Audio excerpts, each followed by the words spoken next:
The Dick Van Dyke Show. Starring Dick Van Dyke.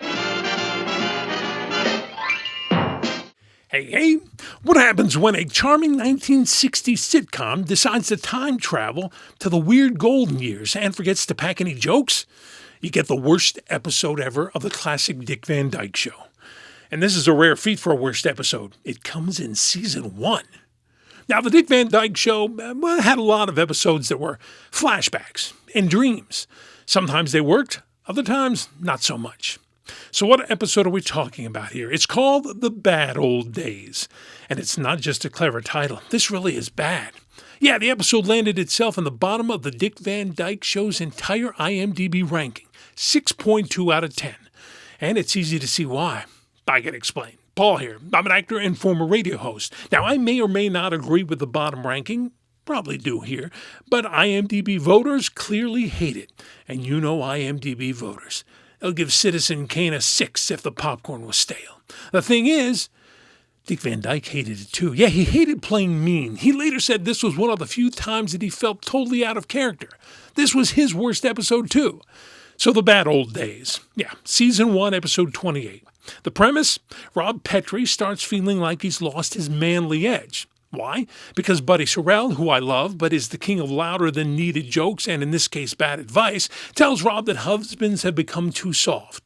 And he tells him this all while getting a haircut from Sally. I don't know. This triggers Rob to question if he's being henpecked by Laura. Spoiler alert, he's not, really. But, by the way, this episode aired in April of '62, was written by Norm Liebman and Ed Haas, a duo known for other sitcoms like The Munsters. Good stuff. Anyway, Rob falls asleep, enters a full-blown dream sequence. Yeah, where he's suddenly a Victorian-era tyrant husband.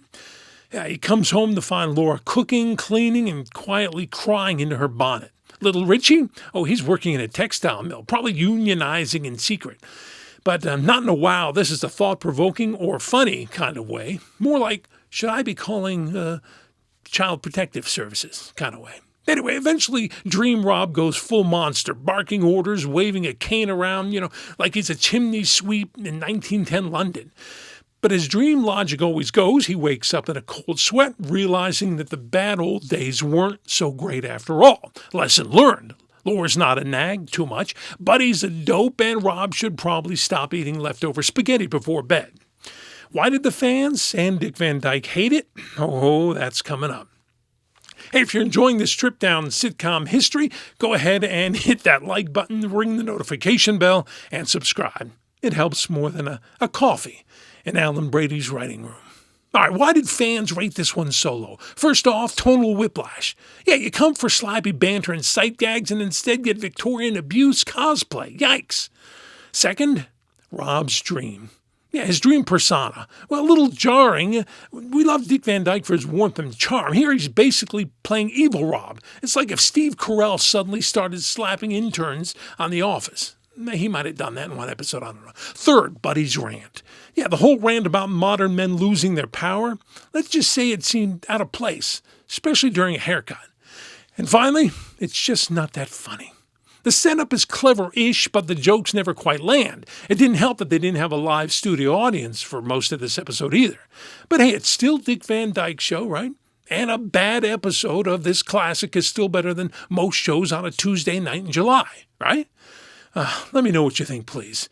Is The Bad Old Days truly the worst, or just misunderstood? Drop a comment, tell a friend, or send Buddy a strongly worded letter. I like Buddy, by the way. I really do. It's well documented. I think he's one of the purest funny guys ever on early TV. Anyway, if you like this breakdown, give it a thumbs up and subscribe for more worst episode ever deep dives. And check out my video on how the Dick Van Dyke Show was a real game changer. Yeah, right here. Click on it. Step in time, step in time. Mary Poppins.